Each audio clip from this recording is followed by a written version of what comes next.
Hi everyone, welcome to my kitchen.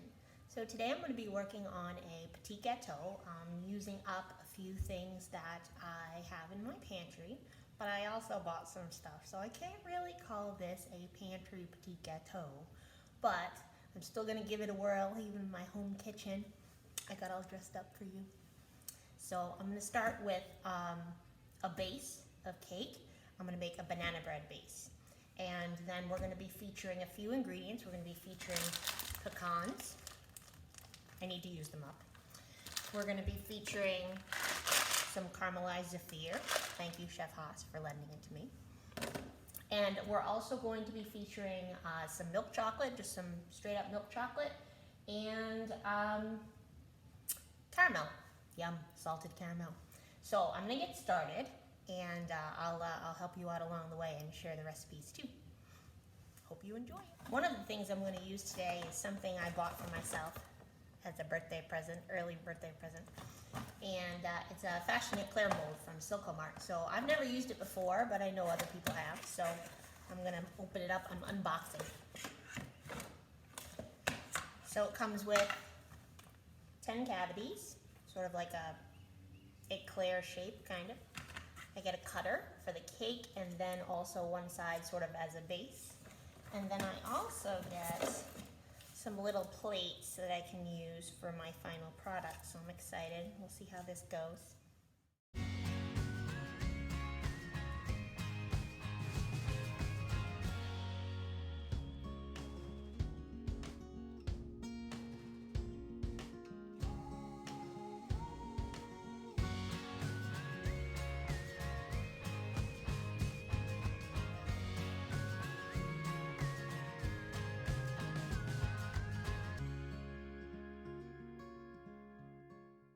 So here we have the finished banana bread mix, and I'm going to put it onto this quarter pan that's lined in parchment and just spread it out, and then I'm going to bake it at 350 for maybe 15 minutes. It depends on the oven. That's one gripe I have about baking at home is my oven. It's okay, but it's not a deck oven by any means. So we'll do our best. But I would say in a deck oven it's about 10 minutes or so. This one might be a little longer. We're gonna spread this out, making sure we get all the good stuff with your fancy spatulas. Yes, thank you, Cheyenne. And I only have this mini offset, so I'm just gonna go at it here. Oh, I have another gripe about baking at home. I don't know if you guys feel the same way. You can feel free to share your gripes with me about baking at home. Is parchment paper. Ugh. All I want is sheet pan size parchment paper. You cannot find that in the grocery store. And I'm not gonna buy 1,000 sheets from BJ's or whatever, so I'm stuck cutting these weird pop-up sheets down to the right size. And that is another one of my baking at home gripes. I have to say that I never liked baking at home ever until two things happened. One, I started teaching, and two, I moved here because this is probably the best kitchen I've ever lived in.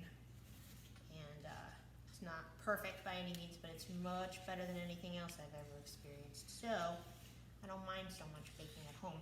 And I think the reason I didn't like baking at home when I was in the industry is that I was just tired all the time. I was tired. And I also had to bake all day long. Whereas with teaching, it's kind of like baking and other things. So I feel like I've kind of come back to my love of baking at home once I started teaching. I never really make anything fancy. I know this is probably the most fancy thing I'm going to ever make in my home kitchen. I made some desserts for my friend's party a couple months ago, and that was a challenge, making verrines in my fridge and petit gâteaux in my freezer, but we're gonna give it a shot. So I'm gonna put this in the oven, and I'll meet you back here for the next steps.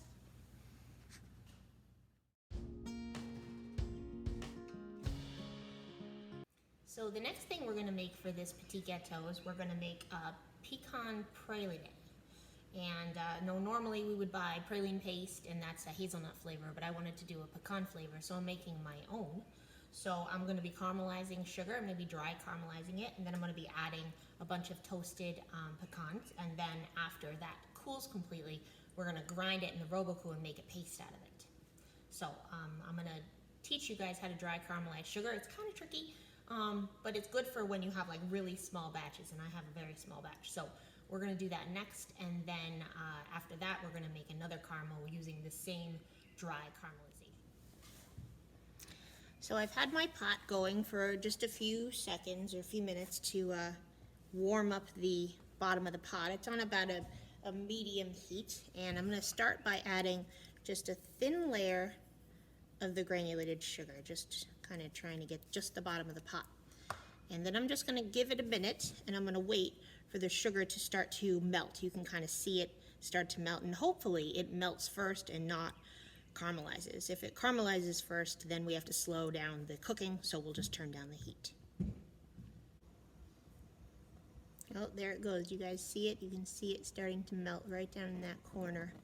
So at this point, I'm just going to kind of let it start to melt, and as soon as that melted portion gets larger, then I'm going to add some more sugar. I might stir in between.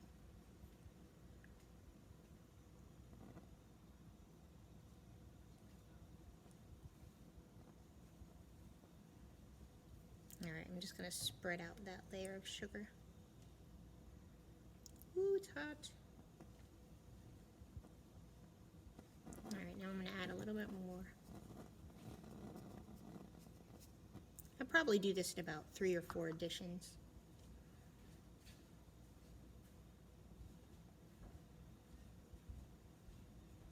You can see it's starting to get a little bit brown on the side there. So I just have to be careful that that doesn't get too dark too fast. So I'm going to start to stir it now, just very gently, and turn the heat down slightly.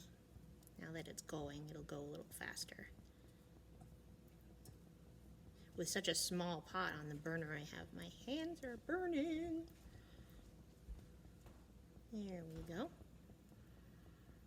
And now we can add a little bit more. Continue. You can see I have a little color going, but that's okay. As long as it doesn't get out of control dark, it should be fine. And you see all that on the spatula? We're going to have to work to get that off eventually.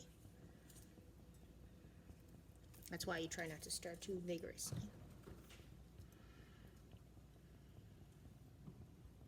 Heat-proof spatula, super important.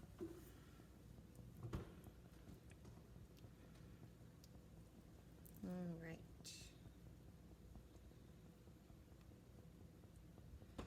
You can see almost all the sugar's melted. I'm going to give it just another minute to get some of those bigger chunks to melt before I add the last little bit.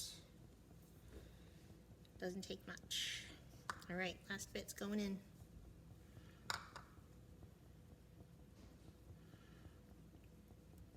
Now at this point, you might think, wow, that caramel's getting pretty dark, but actually it's not. It's always good to have a white surface to be able to test your caramel on if you're not comfortable just looking at the pot. I've gotten to the point where I don't really need the white too much, especially with such a small batch. I can kind of tell just by the bottom of the pot when I stir it if I think this is a good color or not. Now it's all melted, but there are still some small granules left, so I'm just going to give it some time on the heat, and it will clarify just a little bit. It's not really the right word, but that's kind of the way I think about it. It gets a little more clear. And I don't have any unmelted sugar on my spatula, so that's a good sign. You can see how that's getting slightly darker. When I add the nuts, the cooking process is going to stop immediately, so I'm not super worried about pushing it right to the edge. I'm going to make sure I get a nice, deep caramelized flavor on this. You can see it's starting to bubble in the corners here. That's going to be good. That means we're almost there, and it's a little bit smoky too, so. All right, I'm going to shut this off, and I'm going to add the nuts. I didn't chop them or anything because we're just going to grind this anyway, so it doesn't really matter. So I'm just going to go ahead and stir this up really well. And normally I would pour this onto a silpat, but I don't remember where I put my silpat, so I'm just going to use a greased piece of aluminum foil. Make sure it's greased. You will be sad if it sticks. So, there you go, greased aluminum foil, burning myself with sugar, awesome. Just kind of pour that all out there. I'm going to spread it out a little too so it cools faster. Scrape the pot so you don't have to clean as much later. And just kind of spread this out a little bit. Doesn't really matter, like I said, we're going to grind this, so as long as it's not too big of pieces, it's okay. Nuts stuck on my spatula here. And there we go. So now I'm just going to let that cool off.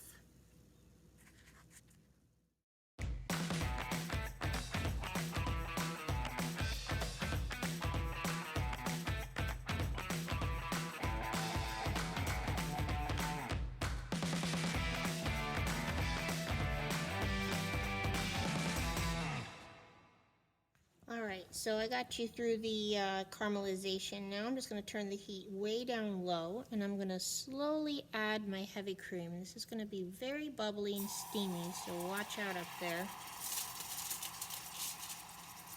I'm going to stir gently in between a couple additions. This is going to stop the cooking process. This container doesn't pour very well.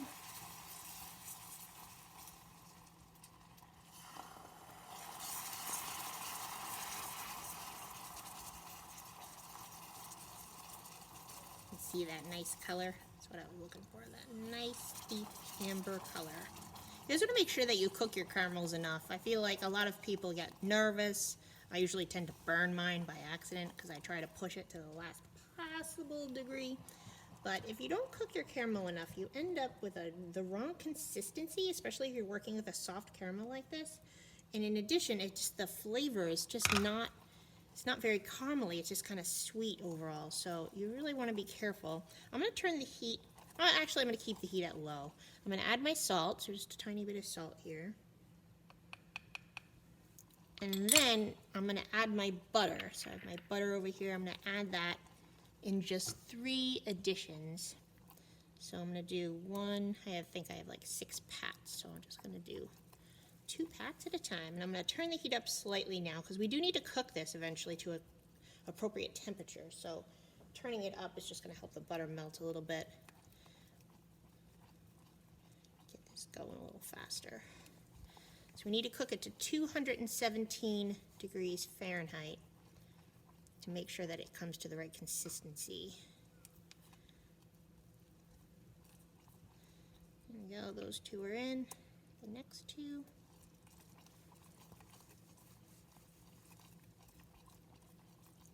Keep stirring all the time. I'm going to get my thermometer ready too.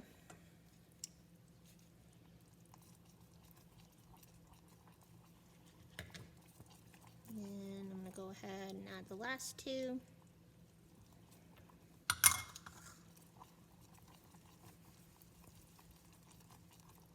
And as soon as this butter is all melted in, I'm going to take this spatula out and I'm going to trade it for a thermometer and make sure I get up to 217.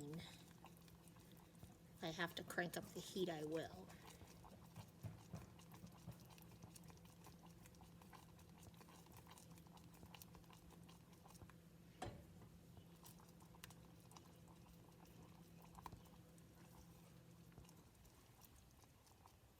Alright, here we go. I have ready another pan with a foil that's greased. Oh, we're there. That's enough of that. And I have here another sprayed piece of foil, because again, I don't know where my silpats are. And I'm just going to pour this down. And just let it cool. Ooh.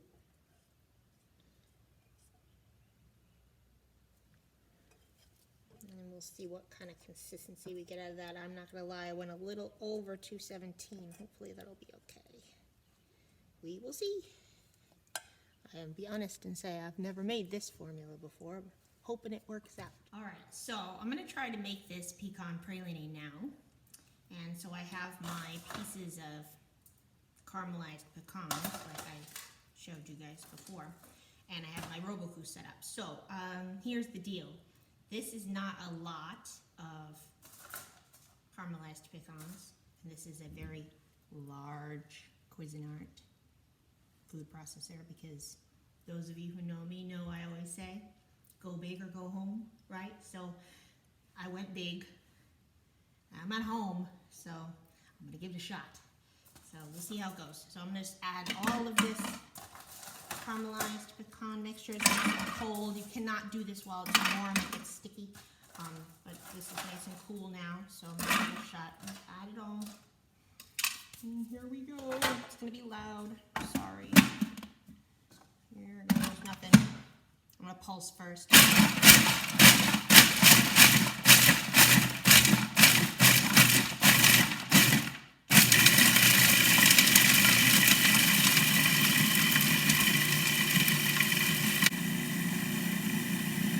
Looks promising, promising.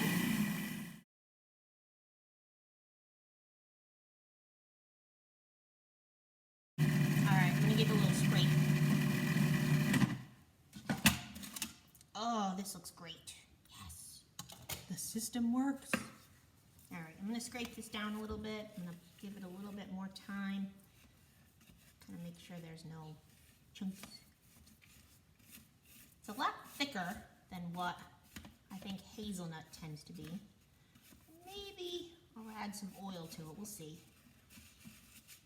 Oh man, I just cut my spatula. I think I just sliced my spatula. Oh, no, it's okay, it's okay. All right, a little more time, just a little bit. Ooh, that noise. Sounds like sand.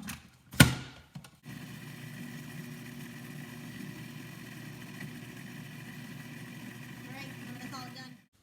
Check this stuff out. This looks good. It's a little stiff, but it flows. And since it's gonna be going into a crunch layer, I'm not super concerned if it's not like the most smoothest thing in the world. Having a little texture in here is not gonna be a big deal. If I was using this for like a mousse, I would probably wanna process this a lot finer. And I don't have any fancy stone grinders or anything like that, so I would just maybe leave it in the Roku longer, maybe add a little bit of oil. But I don't wanna burn out my Roku either. This is the only one I have. So, and I need it to make coleslaw this summer. So, all right, this is ready to go. Next step, crunch layer.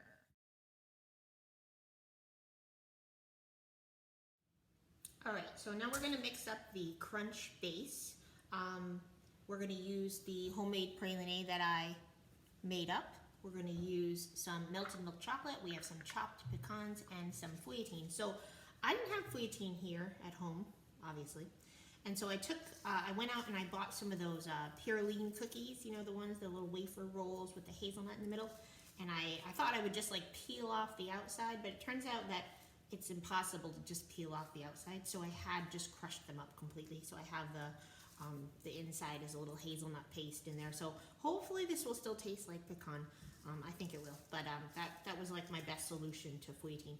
You could also use cereal, maybe like Special K or cornflakes or something, but I wanted to have something that was closer to fouettine than that. So there it is. So I'm gonna mix this all up. So I'm gonna take my melted milk chocolate, pour it into my bowl. I try not to melt this higher than 90, just because that makes it a little better for setting. Right? It's almost like direct tempering chocolate, but not quite, because milk chocolate you wouldn't go up to 90, but almost. And then I'm going to add in my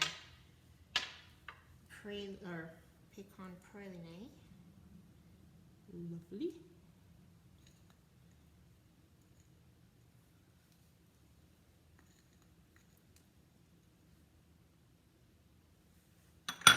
And I have a little bit of soft butter here, so that's going in.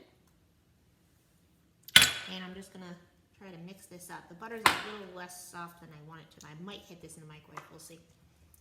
See if I can get it mixed without that. All right, so all of my butter chunks are pretty much gone. I'm gonna go ahead and I'm gonna add my feuilletine, my chopped pecans, and of course, a little bit of sea salt. And I'm just gonna mix this up together, get everything nice and combined, and try not to fling it all over my counter. Sounds like a plan. So it's pretty stiff stuff. And as you can see, I have a piece of parchment and a rolling pin ready to go because I'm going to try and roll this out as flat as possible so I can cut out bases. Now I thought about it, and I think since I'm going to be using a crunch glaze on this, or at least that's the plan, I'm going to cut these bases small so they fit inside the mold instead of having them like visible from the outside. So I'm just going to make sure I use the right cutter. So I'm going to go ahead and put this down on the parchment. Scrape the bowl, get all the good stuff.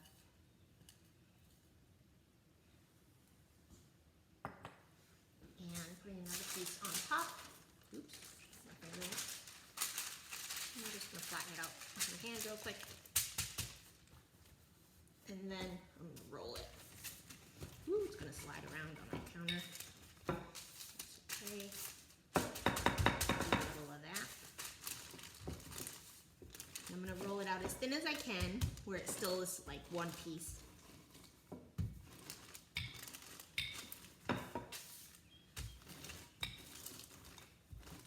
Of course, if I had my graduated sifter, I would have sifted my nuts through the graduated sifter so I could get just like the perfect size pieces. But yeah, those are at my desk at work, so I just chopped it and went for it. And I'm sure it'll be fine. Let's take a look and see what this looks like. All right, so if you've rolled it out and you can peel the parchment off in one piece, go for it. But I don't know if you can see this or not, but I just created a hole in mine. See that little spot right there on the paper? So I'm gonna put this back down, and I'm gonna put this on a flat tray and just put it in the fridge for a few minutes. And that will help me be able to peel off the parchment really well, and then it will also help when I'm just starting to cut, that the pieces will stay nice and cut. But if I left this in the fridge for way too long, it would be too hard to cut, so I gotta be careful about it. All right, so I've let this chill, and I'm gonna be able to, I think I'm gonna be able to peel off the parchment now. So it's still soft, but it definitely, you can see it definitely peels a lot easier. Goodness. Looks good. All right, now I'm gonna cut it out. So I'm gonna use the smaller side of this cutter. So the bigger side would be if I wanted to have the base outside of the petit gateau. This is the one where I'm gonna like be putting it inside. So I'm gonna use the smaller one.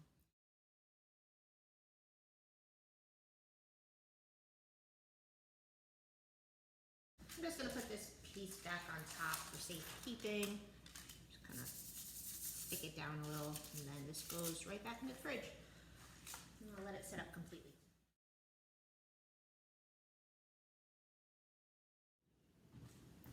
All right, so now I'm going to be making a caramel creme parisienne, and that's going to be for the finishing of the petit gateau tomorrow. So I'm starting with a dry caramel, which you guys have already seen, so I'm just going to keep going on it. It's already about halfway there. And in this pot in the back, I also have some heavy cream and some honey. I also have measured out my caramelized chocolate. I have some gelatin that's been bloomed already, and then I also have my second edition of cream. So I'm going to show you guys how to put caramel creme parisienne together. So let me just finish off my sugar here.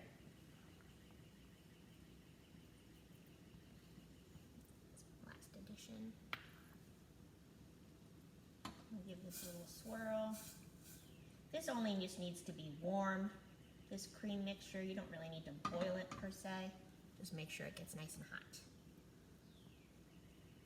The idea about caramelizing your sugar, even though I'm using caramelized chocolate, is to get a really nice intense caramel flavor. So I'm not going to be shy about getting this nice and dark. It's almost there already. And the idea about heating up your cream is, of course, when you add cold cream to hot sugar, it makes a violent reaction. So heating it up helps. And then also we want to be able to melt the chocolate and the gelatin after that as well. So kind of two reasons. All right, so that is dark enough, I think. And this is hot enough. I'm going to go ahead and add one to the other very carefully. Here this is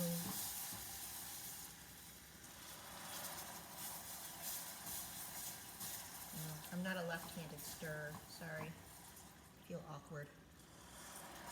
No. I'm also not a left-handed pourer, so this is probably better. Alright, last little bit in there. Give it a good stir. This is really hot, so I'm not worried about it melting my chocolate.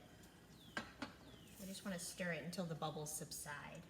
You can see it's really bubbly. You see that? Really bubbly. Just give it a minute to cool down just a little. And here I have a nice tall pitcher. Whenever you're working with an emulsion blender, you want to use a nice tall pitcher. So let's see. Just make sure that none of the sugar. Sometimes when you add cream and sugar together, the sugar like seizes. So I just want to make sure I don't have any sugar pieces. I have like one on my spatula, but we're gonna not worry about that guy. I'm gonna wipe them off right over here. Nope. There we go.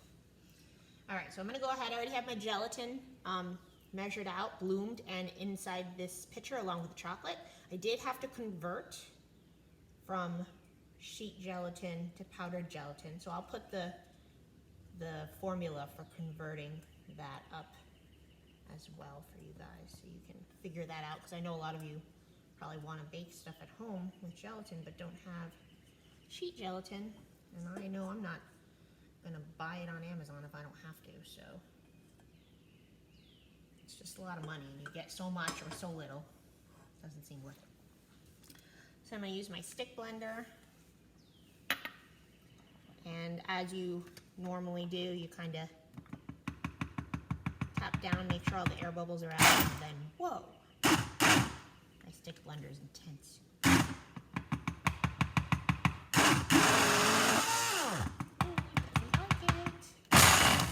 Uh-oh. I wonder. Oh boy. What is that? Okay, the stick blender might be broken.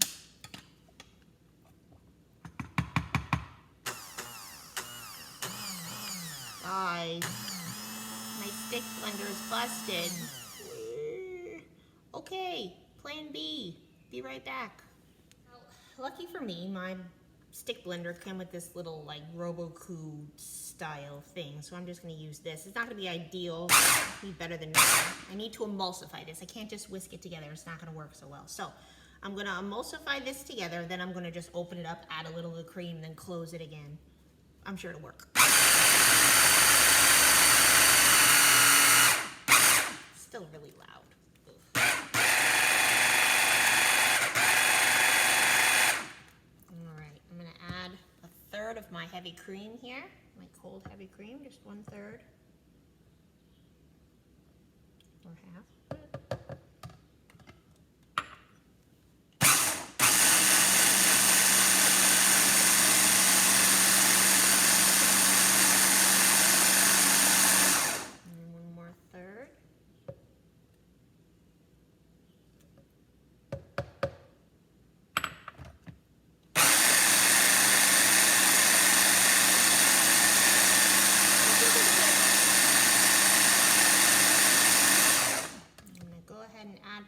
Little bit. I'll use my spatula to scrape.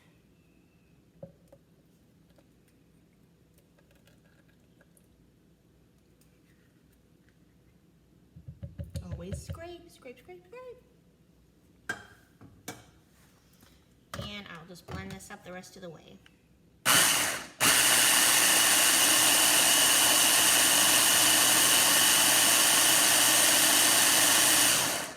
All right. right, so now I'm just gonna maybe scrape this down with a spatula, stir it just a little bit, and I'm gonna put it into a container and leave it in the fridge overnight. And the gelatin will, set up. The chocolate will do its little cocoa butter thing, and it'll start to set in the fridge.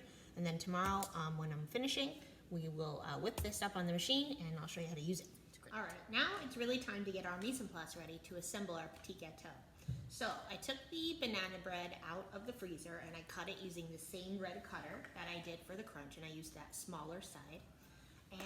And then I laid them out on this cutting board and I froze them again so that they would stay nice and hard. Now I'm gonna take the soft caramel that we made, you remember this stuff? And I'm gonna pipe like a line of it on the top of the cake, and then I'm just gonna sprinkle pecans on top. This caramel is really nice. I was surprised at how nice it came out. I don't generally have a lot of luck with caramels on my first go around, so good recipe. I'm just gonna load it into a piping bag. I don't need that much, probably won't use it all. Yay, extra snacks. Well, we'll put it all in there anyway, just to get it off this pan.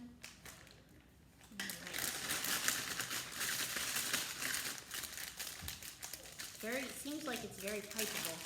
I'm not sure if it'll like hold its shape really well, but that's not important to me right now. Let's see.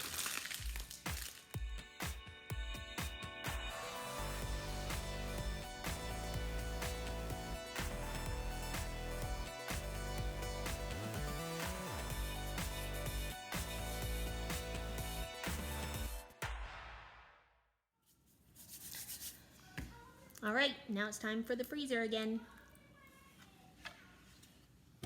All right, I'm back from my motorcycle run jacket to the store because I ran out of yolks and I ran out of cream, but I got them now, and so now it's time to start making the Bavarian for the petit gâteau. It's going to be a caramel Bavarian, and we're going to start it right now.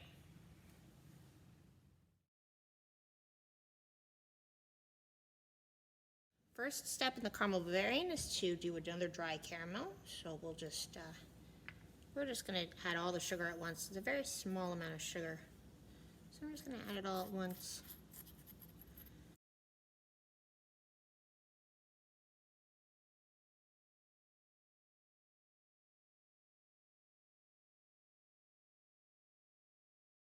All right, now that we have a nice amber color, I'm gonna deglaze with the heavy cream.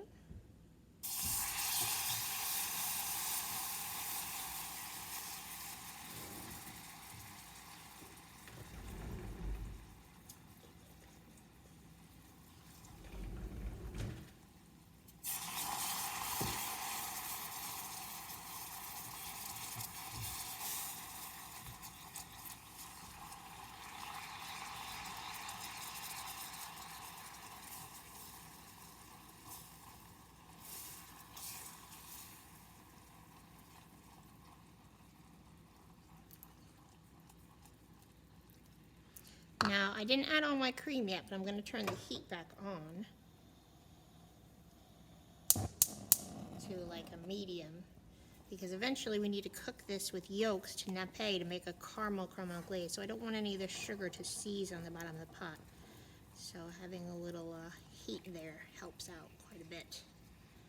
So all my cream's in, and I'm just going to make sure that everything is liquid. Take it on and off the heat as needed, so it doesn't boil too much, but it does dissolve all the sugar. Let's see.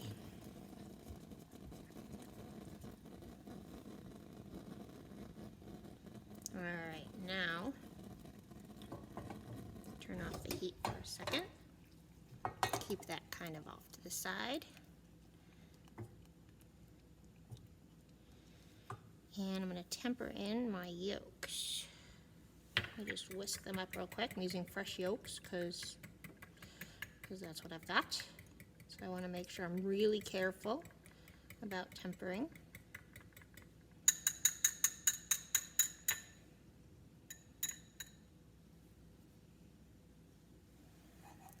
So I have this little glass plate here I'm going to use to hold my yolks.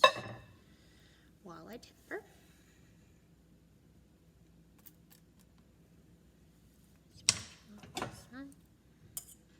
So just very slowly add a little bit of this at a time. It's a very small bowl. Yikes.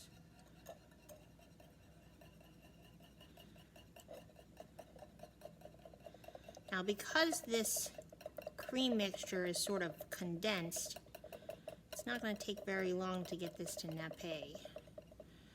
So I'm going to go very slow on very low heat. Alright, I'm going to add this back.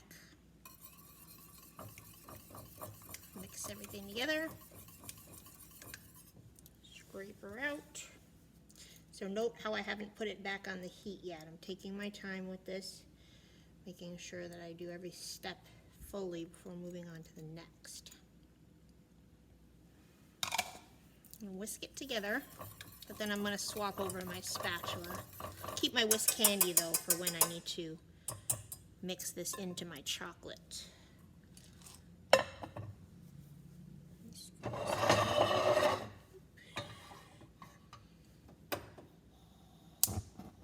Go pretty low on this. Not going to take much time at all. I don't even think I'm going to use a thermometer. I'm just going to go by eye. It's already thick just because of the caramel.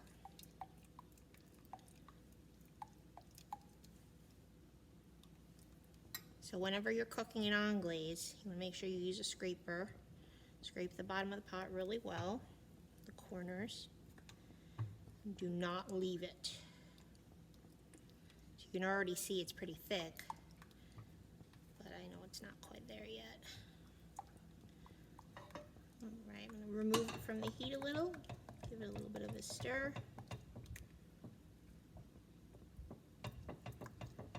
It's a high ratio of yolks.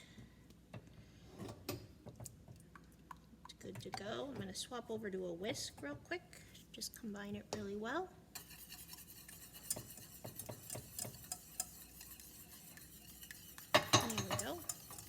And I'm going to pour this mixture over my chocolate. So I have my chocolate, a little bit of salt, and the bloomed gelatin all ready to go. So I'm just going to pour this mixture right over the top. And just let it sit. I'm not going to stir it yet. I'm just going to let it sit. I'm going to scrape the bowl at the same time. Or the pot, I should say.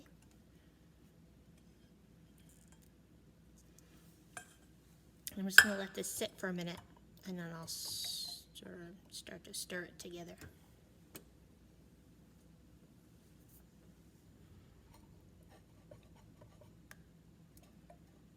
As you can see, it takes a little bit of time for the heat to penetrate the chocolate. I could have even melted my chocolate in advance, but that always means that I have to take an extra long time to cool it. So if I can avoid using melted chocolate to start and get the anglaise to do the job, then I'd rather do that. Let's see. Alright, so I'm just going to continue to stir this until all the chocolate's melted, and then I'm going to start to let it cool. And now what I like to do is I like to cool it naturally at room temperature. I try not to put it in an ice bath or anything, because that gelatin's in there, and if I hit an ice bath with gelatin, it just tends to seize. So I'm going to try to let this cool at room temperature. Meanwhile, I'll be whisking my cream and just making sure I have everything else ready to assemble. Time to whip the cream. Watch me whip.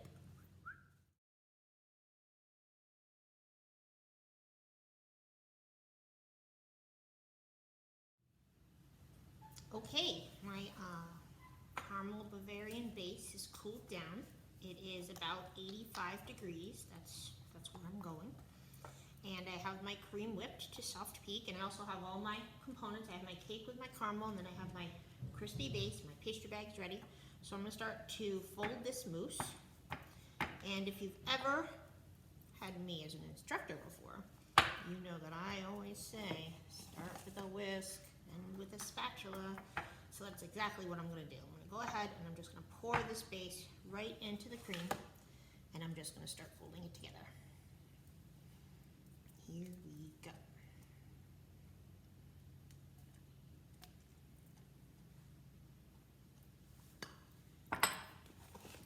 Start with a whisk. Get the cream and the base combined. When they're about 3/4 of the way combined, which is about now, you can see, tap off the whisk and go back with a spatula. Scrape really well and then continue with the same motion until everything is combined. This is beautiful. Alright, and then we have it. Some nice, beautiful Bavarian. Not too thick, not too thin. Alright, so I'm going to start filling these now, and I have my Bavarian in a bag. And so the key is to success is to make sure you don't fill it too little or you don't fill it too much. So the first one is always a little bit of a trial run, so I'm going to give one shot, and then once I figure out how much Bavarian is necessary, then I'll go back and fill the rest.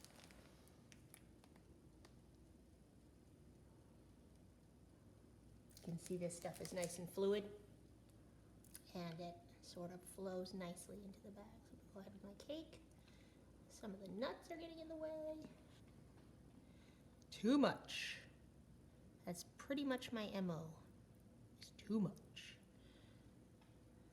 Should be wearing gloves, chef. All right.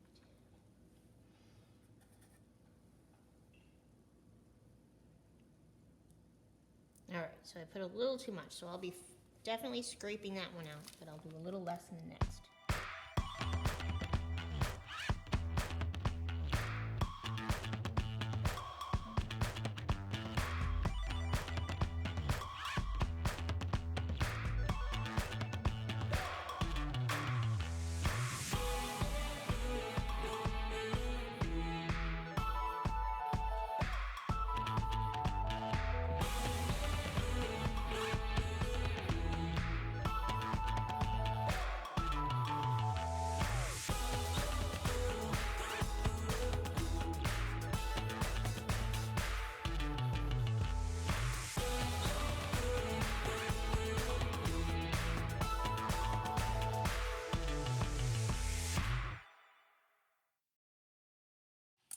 And there we go. And into the freezer they go.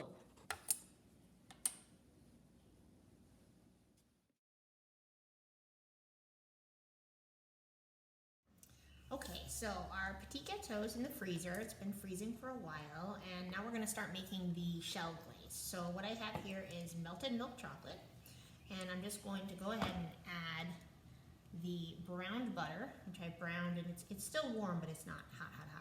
I'm going to go ahead and add that, and then I'm also going to add my chopped pecans.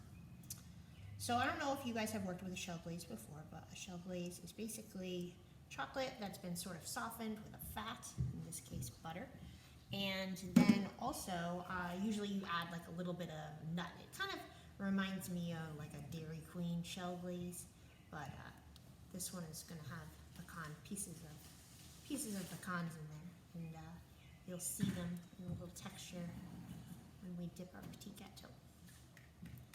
So you got to make sure you melt this milk chocolate. You don't have to melt it super hot, but it needs to be completely fluid. We are going to temper this. We're going to temper it in an ice bath. And that is how we are going to get it to the correct consistency. And it will also set nicely as well.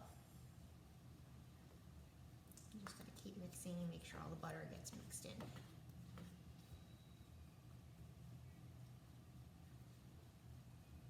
Alright, I'm going to go ahead and add my nuts. So normally with these nuts I would have toasted them, which I did, and chopped them, which I also did. But usually you can use those graduated sifters, sort of like the mining sifters, so you can get just the perfect size piece of nut that goes into the shell glaze. I don't have those here, so I just kind of did the best I could. But I did put these through a sifter and just sifted out all the dust, because you know when you chop nuts, there's always like that fine dust that you get. So I don't want that in there, because that will turn this pasty. So I just wanted to sift out at least the dust. So I have these small pieces, and I'm just going to put them in and stir this around. And from here, you can kind of keep this melted for a long time. Like, I need to temper it to use it, but if I'm not quite ready to use it, I can just let it sit for a little while, either if I think it's too hot and I'm going to use it soon, I can just leave it out at room temperature, or if I think I want to use it way later, you can leave it in like a warming cabinet or something, and that will work too. So I'm just going to go ahead and let this sit. You can kind of see it's kind of got a chunky consistency to it. All right, so the praline shell glaze is all ready to use. I melted everything, right, and I mixed everything together, and then I tempered it. So the way you temper a shell glaze is you put it over an ice bath for, just a little bit, maybe 5 minutes. It depends on how hot it is to start. And you just keep continually stirring.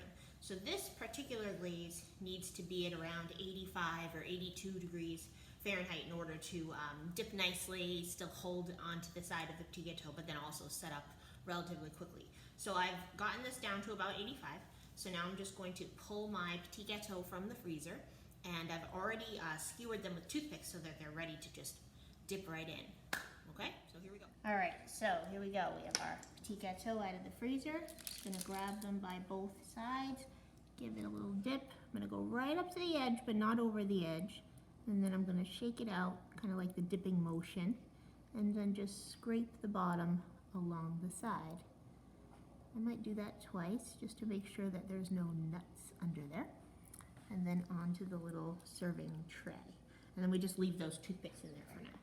I'm only gonna finish 4 of these for now, because that's enough.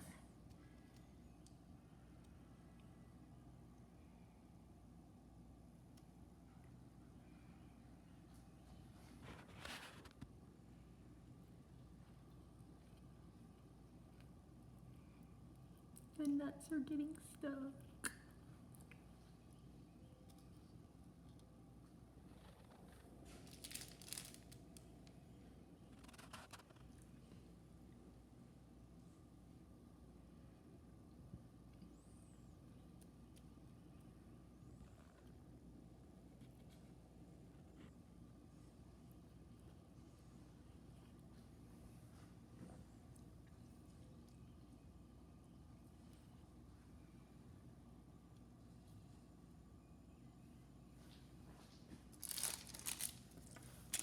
I'm just gonna give this a quick stir. It's getting a little thick, as you can see. But I can probably get one more before I have to reheat it.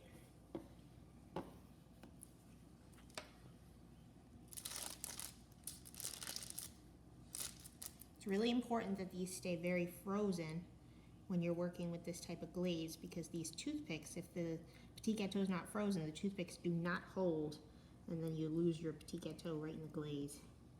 And no one wants a petit gateau that dropped in the drink. Like that. Made it. I'll have to clean up that board. Alright, so now that we've glazed, and these have sat for just a few minutes, now I should be able to twist the toothpicks right out. And yes, I know there's a hole on top of each one, but do not worry, we shall cover it. Alright, so I'm going to do 2 different styles of finishing using different piping techniques with this caramel creme parisienne that I made yesterday. So the caramel creme parisienne has to be whipped, so I just put it on the machine and whipped it at high speed for about 3 to 4 minutes. So one of these, I have a pedal tip. It's an 125 from Wilton, and I'm going to start piping in sort of a zigzag motion. We call this the squiggle.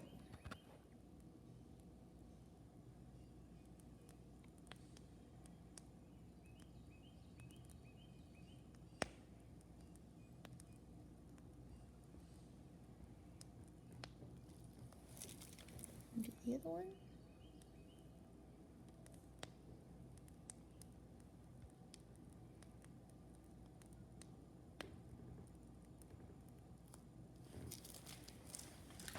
And then with the other ones, I'm going to use a French star tip, small French star tip, and I'm just going to do kisses.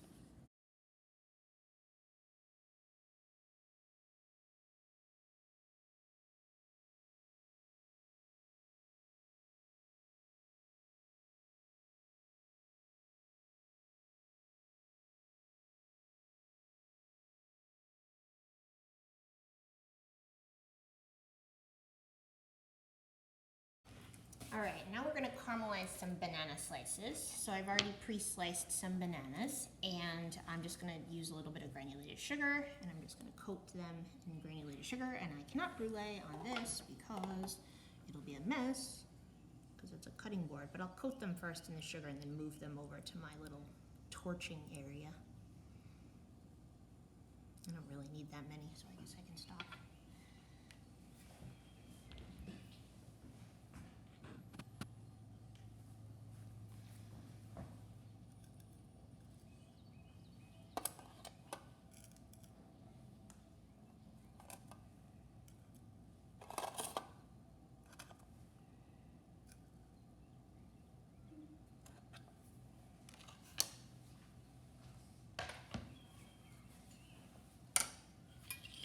And of course, we all have one of these kicking around our house.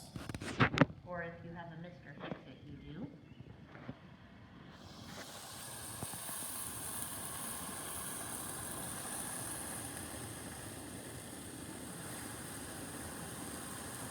You just want to make sure you don't burn the banana completely, so the sugar is important to make sure you have a nice layer. I'm going to let those cool for just a second, because if I put them on top of the creme parisienne right now, I'd have a problem. They would definitely melt it. So in the meanwhile, I'm going to put my chocolate garnish on. So I just made some small sticks out of the caramelized zephyr.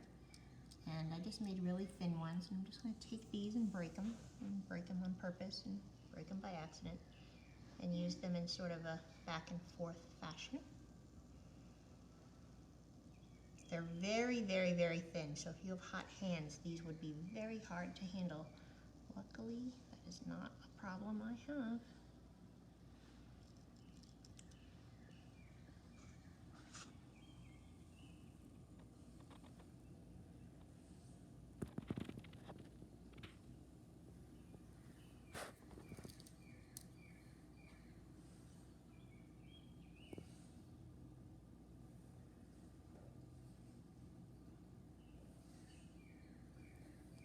Now normally when I garnish petit gâteau, I do all of them the same because it's really important for consistency, but since we're just playing around here, I'm doing two different kinds so that you guys can see.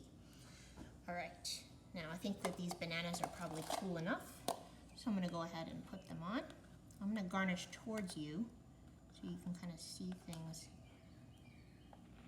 as they go. Plating tweezers would work really well right now.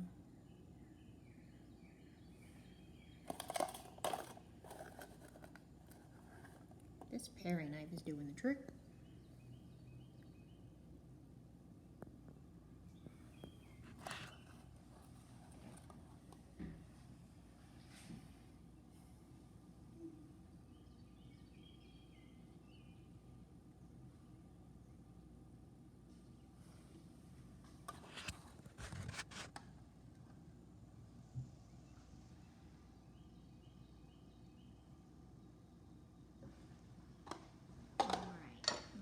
I'd garnish towards you, but then I lied.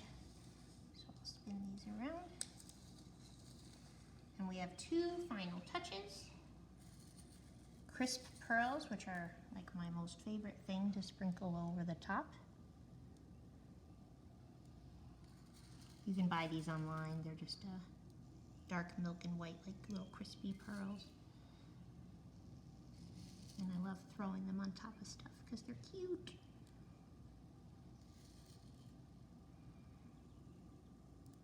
And then, of course, as if we could get away with anything, we shall use some gold.